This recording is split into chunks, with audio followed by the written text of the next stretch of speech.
পারলে নাবালিনকে যেভাবে বিষ প্রয়োগ করে মেরেছে, এই দেশও এতদিন যা করেছে না করেছে এখন আস্তে আস্তে তাই করবে। এবং এই মানুষ মারার প্রক্রিয়া হতে পারে ইয়াসির আরাফাতকে যেভাবে পলোনিয়াম দিয়ে মেরেছিল, শেখ হাসিনার রাজনৈতিক প্রতিপক্ষকে সরাতে এই ধরনের আধুনিক পদ্ধতি সামনে আসতে পারে। যেই কারণেই তিনি সারা দেশে যখন প্রলয়ঙ্কারী একটা ঘূর্ণিঝড় চলছে, মানুষ প্রাকৃতিক দুর্যোগ নিয়ে চিন্তিত।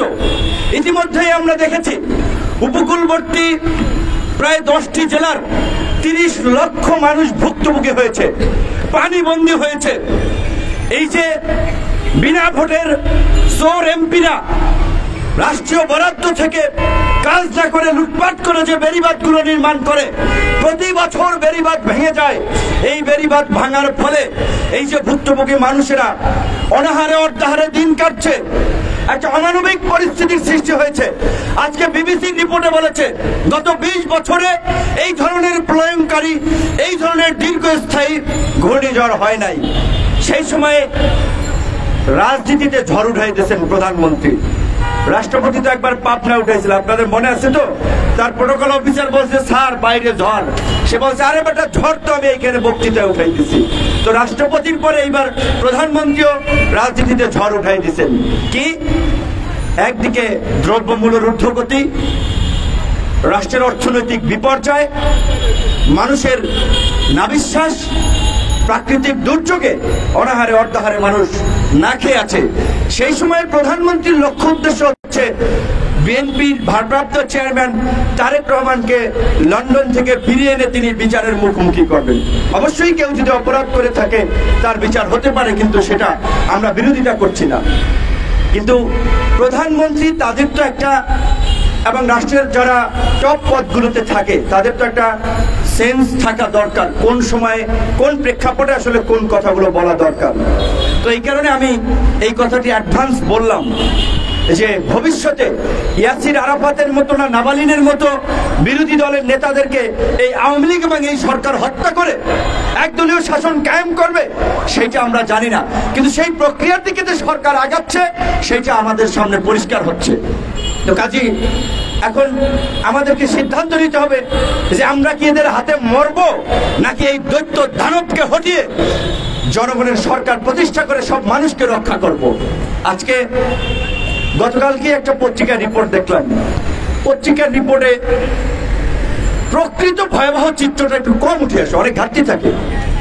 তারপরেও সেখানে যেটা লিখেছে তারা, দেশের জাতীয় আয়ের এই যে সারা বছর ধরেন আমরা দেশের আয় যদি হয় 100 টাকা, তার 30 টাকা 5 ভাগ ধনী মানুষের পকেটে যায়।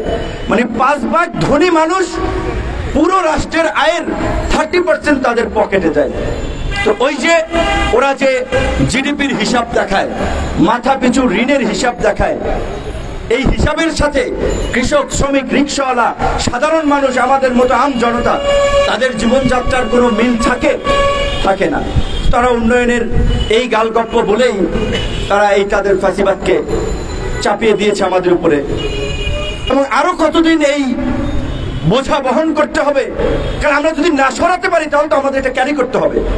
আজকে ইস্টার্ট এই ঢাকার একজন গেরিলা মুক্তিযোদ্ধা, যেটা আমরা বলেছিলাম আওয়ামী লীগের বুদ্ধিজীবীরা আপনার গল্প করে বই লেখে ঢাকার গেরিলার মুক্তিযুদ্ধ নিয়ে, আর এই সাদেক হোসেন খোকা ঢাকার মেয়র ছিলেন, তার ভয়ে কতটা সংকীর্ণ মানা, কতটা ইতর মানসিকতা পৃথিবীর কম দেশে আছে যে সিটি কর্পোরেশনকে বিভক্ত করেছে। এই ইতর আওয়ামী লীগ নিজেদের ক্ষমতার আধিপত্য কায়েম করার জন্য, ঢাকাকে দখল করার জন্য ঢাকা সিটি কর্পোরেশনকে ভাগ করেছিল উত্তর এবং দক্ষিণে, কারণ বুঝতে পেরেছিল ইতরদেরকে মানুষ ভোট দিবে না। সাদেক হোসেন খোকা বঙ্গবন্ধুর কন্যা আওয়ামী লীগের প্রধানমন্ত্রী শেখ হাসিনাকে ভোটে হারিয়েছিলেন, তো কাজে তার সাথে তো অন্য কেউ জিততে পারবে না। তখন এই সিটি কর্পোরেশনকে ভেঙেছিল। সেই সাদেক হোসেন খোকার ছেলে দেশের বাইরে পড়াশোনা করে এসেছে, আমাদের সমবয়সী তরুণ বন্ধু অনেক আলাপ আলোচনার কথা বলেছি। এবং দেখেন নিষ্ঠুরতাটা কি, তার ছোট ভাইয়ের বাবা নাই, বড় ভাই হিসেবে বাবার দায়িত্ব পালন করেছে, বিয়ের আনুষ্ঠানিকতা, বিয়ে হয়েছে অনেক আগে, আনুষ্ঠানিকতা কিছুদিন আগে করলো সব স্বজনদেরকে নিয়ে। তারপরের দিনই তিনি হাজির হতে গেলেন, তাকে জেলে পুরলেন। এর যে অমানবিকতা, নিষ্ঠুরতা আর কিছু আছে? তো এই সরকার একটা পৈশাচিক উল্লাস করছে, বিরোধীদের উপরে নির্যাতন, নিপীড়ন, দমন পীড়ন করে। যেই কারণেই খালেদা জিয়ার মতো একজন অসুস্থ বয়স্ক নারী, চিকিৎসার জন্য তার বিদেশে যাওয়া প্রয়োজন। ডাক্তাররা বলছে আমরা এই নিয়ে অন্তত এই পর্যন্ত মিনিমাম 100 দিন বক্তব্য রেখেছি, এইখানে অন্তত 20 থেকে 25টা মিনিমাম প্রোগ্রাম করেছি, ইন্ডোরে তো আছেই। তাকে মুক্তি দিয়েছে? তাকে মুক্তি দেয় নাই।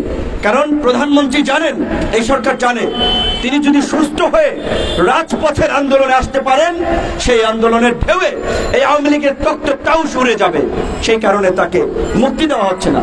আমরা বিএনপির লোক না, আমরা বিএনপি করি না, তারপরেও আমরা বলছি যে সাবেক একজন প্রধানমন্ত্রী, মুক্তিযোদ্ধার স্ত্রী, তার উপরে যে অন্যায় এবং অবিচার করা হচ্ছে, এই অন্যায় এবং অবিচারের প্রতিবাদ যদি আমরা না করি, কালকে আমার ভাই রাশেদের উপরে আসবে, পরশুদিন আমার উপরে আসবে। আপনারা দেখেছেন গোলাম মাওলা রনি এই ঢাকা বিশ্ববিদ্যালয় তার বাসায় থেকে ফেরার পথে আপনার ঢাকা বিশ্ববিদ্যালয়ের মতো জায়গায় আক্রমণের শিকার হয়েছেন। ছাত্র দলের সাবেক সভাপতি এই শিল্পকলাতে হামলার শিকার হয়েছেন। এটা গোয়েন্দা সংস্থাগুলো করাচ্ছে।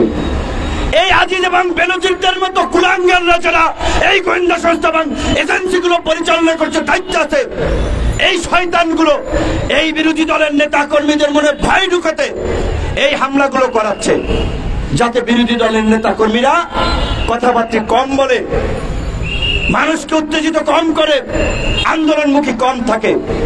আমার গলা একটা রশি পরিয়ে দিয়েছে। আপনারা জানেন, একটা বক্তব্য দিয়েছিলাম, সেটার জন্য 6 দিন আদালতে এই পর্যন্ত গেছি। আদালতে অবমাননা হয়েছে, বিপিনুরের বক্তব্যে আদালতের ইজ্জত শেষ হয়ে গেছে। সিনেমাতে যেমন আমরা দেখি না, আপনার কোনোভাবে জোর করে ধরেন কেউ মানে রেপ করলে পরে তার ইজ্জত চলে গেছে। একটা মানুষকে জোর করে টর্চার করেছে, তার মান সম্মান কি গেল? বরঞ্চ যারা তাকে টর্চার করেছে ওই ক্রিমিনালরা হচ্ছে জঘন্য মানুষ। এখন আমার মতো মানুষের বক্তব্যে আদালতের ইজ্জত চলে গেছে, তাই আমাকে ডাকা হচ্ছে। 6 দিন গেলাম, আরো কয়দিন যেতে হবে জানি না। তো সেই কারণে এখন রাজনীতিবিদদের বক্তব্য দেওয়া মুশকিল হয়ে যাচ্ছে।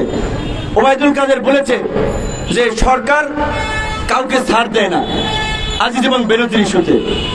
এই সরকারকে আজিজ নিয়ে দৌড়তেছে, ওইদিকে সাংবাদিক ছবি তুলে ফেলাইছে। মানে অবস্থাটা এরকম যে তারা নিজেদের অপকর্ম ভাগ বাটোয়ারায় ঘাটতি পড়েছে, তাই এটা পত্রিকায় এসেছে। না হলে হয়তো পুলিশ প্রধান বেনজিরের এই ইতিহাস হয়তো আমরা জানতাম অনেক পরে। আজিজ সাহেবের কথা, সেনা আইনে বিচার হবে অর্থমন্ত্রী বলেছিলেন, তো যখন পাওয়ারে ছিল তখন কি করেছেন? কিছু করতে পেরেছেন? এবং আমি আপনাদেরকে বলছি, আদৌ আজিজ এবং বেনজিরকে সরকার কিছু করবে কিনা সন্দেহ আছে। এলা যে গরম গরম টকশো হচ্ছে, লেখালেখি হচ্ছে, কার্যত এদেরকে কিছু করবে না। কারণ এই আজিজ এবং বেনজিরদেরকে কসাই বানিয়েছে। আমার ভাই রাশেদ ভাই বলেছে, মঞ্জু ভাই বলেছে, আওয়ামী লীগের নেতারা কলকাতার বাথরুমে এখন ফ্লাশ হচ্ছে। তো এই ফ্ল্যাশের অনেক ইতিহাস। এই যে বিএনপির নেতা, এই গুলিস্তানের নেতা চৌধুরী আলম, লাকসামের এমপি হিরু, ঢাকা বিশ্ববিদ্যালয়ের টুকর ছাত্র নেতা, 90-এর স্বৈরাচার বিরোধী আন্দোলনের নেতা ইলিয়াস আলী সহ অসংখ্য নেতাদেরকে গুম করা হয়েছে। আজকে আনারের লাশ যদি বাথরুম এবং আপনার পানির ট্যাঙ্ক থেকে উদ্ধার করা যায়, আমরা জানতে চাই ইলিয়াস আলী, হিরু চৌধুরী আলম সহ নিহতরা কোথায়? আমি আহ্বান জানাবো, দেশ বাঁচাও মানুষ বাঁচাও এই আন্দোলনের ভাইদেরকে, সমস্ত দলের নেতা কর্মীদেরকে নিয়ে চলেন আপনারা আমাদের গুম হওয়া ভাইদের সন্ধানের দাবিতে স্বরাষ্ট্র মঞ্চ অথবা প্রধানমন্ত্রীর কার্যালয় ঘেরাও করেছে। আমাদের গুম হওয়া ভাইদেরকে ফেরত দাও, কারণ ওদের কাছে সব তথ্য আছে, ওরা কোন জায়গায় তাদেরকে রাখছে। আনারের যদি হদিস বের করতে পারে, আমাদের গুম হওয়া ভাইদেরও হদিস বের করতে পারবে। মান্না ভাই বক্তব্য রাখবেন। আরেকটা কথা বলে শেষ করব, যেটা হচ্ছে যে সরকার দুর্নীতিবাজদেরকে রক্ষা করে না, অপরাধীকে রক্ষা করে না। মুনিয়া হত্যার জন্য বসুন্ধরা রানবীর সাহেবকে কি জিজ্ঞাসাবাদ করা হয়েছে? কোন প্রশাসনের মুরব্বি হারাম ছিল জিজ্ঞাসাবাদ করার? একটা হত্যাকাণ্ডের ঘটনায় তাকে জিজ্ঞাসাবাদ করার মুরত এই দেশের আইন আদালতের হয় নাই, কারণ শেখ হাসিনা আইন আদালতের উপরে শিকল পরিয়ে দিয়েছে। এস আলম $1 বিলিয়ন পাচার করেছে, ডেইলি স্টারে বিস্তারিত তথ্য এসেছে। এই দেশের কোন আইন আদালতের মুরত হয়েছে এস আলমের এই দুর্নীতির বিরুদ্ধে তদন্ত করার? বরঞ্চ আমরা খুব হা করে দেখলাম, ফেল ফেলিয়ে তাকিয়ে রইলাম। উচ্চ আদালত সেই তদন্ত খারিজ করে দিয়েছে। তার ওবায়দুল কাদের যে বলছে তারা দুর্নীতিবাজদেরকে রক্ষা করছে না, অপরাধীদেরকে রক্ষা করছে না, তার বাস্তবতার মিল আছে। ইয়াবা বদি বাংলাদেশের ইয়াবা সম্রাটদের মধ্যে সবচেয়ে আলোচিত নাম। পত্র পত্রিকায় নাম আসার পরেও এই ইয়াবাবদিকে আওয়ামী লীগ কোন সাংগঠনিক ব্যবস্থা নিয়েছে? নাই। বরঞ্চ ইয়াবাবদির ইয়াবার টাকায় আওয়ামী লীগের নির্বাচনী ফান্ড গঠন করার জন্য, শেখ হাসিনার ত্রাণ তহবিল ভারী করার জন্য, ওই যে বলছে যে যার 1 কান কাটা সে লজ্জায় কান ধইরা হাঁটে, আর যার 2 কান কাটা সে রাস্তার মাঝ দিয়ে হাঁটে। তো আজকে ইয়াবাবদিকে নির্বাচন দেয় নাই, মনোনয়ন দেয় নাই, ইয়াবাবদির বউকে দিয়েছে। চট্টগ্রামের বিশ্বু শামসু, কক্সবাজারের ইয়াবাবদি, ঢাকার ক্যাসিনো সম্রাট মঞ্জু ভাই যেটা বলেছে, আওয়ামী লীগের চরিত্র এবং চিত্র আজকে এই ইয়াবাবদি, বিশ্ব শামসু, ক্যাসিনো সম্রাট এবং ওই পাপিয়ারা। তো কাজে এই আওয়ামী লীগ পচে এতটা দুর্গন্ধ হয়েছে, এই আওয়ামী লীগ আর এখন রাস্তায় বের হওয়ার, মানুষের সামনে মুখ দেখানোর উপক্রম নাই। কিন্তু তারা নির্লজ্জ, বেহায়া। এই জন্য তারা জনগণের ভোটের অধিকার ছাড়া ক্ষমতায় থেকেও প্রতিনিয়ত টেলিভিশন, পত্র পত্রিকার সামনে বলতে পারে জনগণের ভোটে আমরা ক্ষমতা আছি। 3 বেহায়া মন্ত্রীর কাণ্ড দেখেছেন। সংবাদ সম্মেলনে বলেছে দ্রব্যমূল্যের যা দাম বাড়ছে সেটা নিয়ন্ত্রণের মধ্যে আছে, না হলে তো জনগণ আন্দোলন করত। আরে বেটা, জনগণের উপর অত্যাচার, নির্যাতন, হামলা মামলা, গুলি চালিয়ে আজকে একটা নারকীয় পরিস্থিতি তৈরি করে জোর জবরদস্তি করে ক্ষমতায় আসোস, আর জনগণের সাথে পৈশাচিক উল্লাস করো। একবার লেভেল প্লেইং ফিল্ড তৈরি করে দেখো রাস্তায় বের হতে পারো কিনা। যাই হোক, আমার বক্তব্য শেষ করছি। ভালো থাকবেন এবং এই লড়াইটা চালিয়ে যেতে হবে। পর্যায়ক্রমে লড়াইয়ের পথ দীর্ঘ, এবং এই লড়াইয়ে এইখানকার মানুষগুলো, আমরা যারা গণতন্ত্রের পক্ষে লড়াই করছি, এদের যদি মুক্তি না হয় এই দেশের মানুষের মুক্তি হবে না। কাজে এই দেশের মানুষের মুক্তি না হওয়া পর্যন্ত আমার ভাই রাশেদ যেটা বলেছে, বিজয়ের পথে যাত্রা শুরু, জীবন অথবা মৃত্যু, হয় লাশ না হয় ইতিহাস। ধন্যবাদ।